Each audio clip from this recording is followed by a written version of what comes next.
வணக்கம் மக்களே, இன்னைக்கு நாம என்ன பார்க்க போறோம்னா, இங்கிலாந்தை கலங்கடித்த ஜடேஜா, ஆட்டத்தை மாற்றிய ஜடேஜா, சச்சின் தோனி பாராட்டு. அதாவது இங்கிலாந்து அணிக்கு எதிரான 3வது டெஸ்ட் போட்டியில் இந்திய அணியின் நட்சத்திர வீரர் ஜடேஜா அவர்கள் 5 விக்கெட்டுகளை வீழ்த்தி அசத்தியுள்ளார். அதாவது இங்கிலாந்து அணிக்கு எதிரான 3வது டெஸ்ட் போட்டியில் இந்திய அணி 434 ரன்கள் வித்தியாசத்தில் அபார வெற்றியை பெற்றுள்ளது.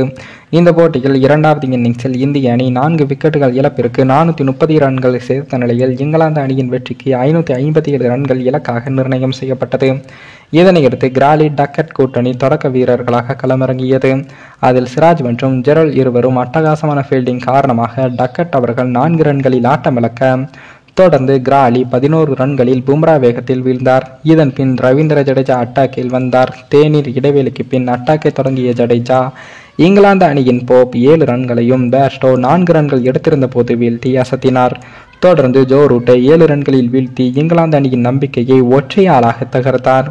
தொடர்ந்து பென் போக்ஸ் மற்றும் அதிரடியாக விளையாடிய மார்க்வுட் விக்கெட்டை வீழ்த்தி அசத்தினார். இதன் மூலம் 12.4 ஓவர்களில் 41 ரன்களை மட்டுமே விக்கெட் கொடுத்து 5 விக்கெட்டுகளை வீழ்த்தி சாதனை படைத்து உள்ளார். முதல் இன்னிங்ஸில் சதம் விளாசிய ஜடேஜா 2வது இன்னிங்ஸில் 5 விக்கெட்டுகளை வீழ்த்தியுள்ளார். இதன் மூலம் சொந்த மண்ணில் ஜடேஜாவின் ஆட்டம் இப்படிதான் இருக்கும் என்றும் பலரும் பாராட்டி வருகிறார்கள்.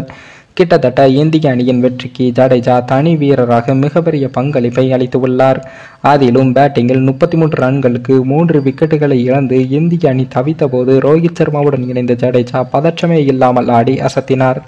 அதே போல நம்பர் 5 வரிசையில் களமிறங்கிய அனுபவம் இல்லாமல் ஜடேஜா மிக சிறந்த ஆட்டத்தை வெளிப்படுத்தியது பலருக்கும் ஆச்சரியத்தை ஏற்படுத்தியுள்ளது. இருப்பினும் சொந்த மண்ணில் எந்த லைன் மற்றும் எந்த லென்த்தில் வீச வேண்டும் என்பதை கணித்து ஜடேஜா அசத்தலான ஆட்டத்தை வெளிப்படுத்தியுள்ளார். மேலும் ஜடேஜா குறித்து சச்சின் தோனி ஆகியோர் பாராட்டுக்களை தெரிவித்துள்ளார்கள் என்பதும் குறிப்பிடத்தக்கது. மேலும் இந்த வீடியோ ஏதோ ஒரு விதத்தில் உங்களுக்கு பிடித்திருக்கும் என்று நினைக்கிறேன்.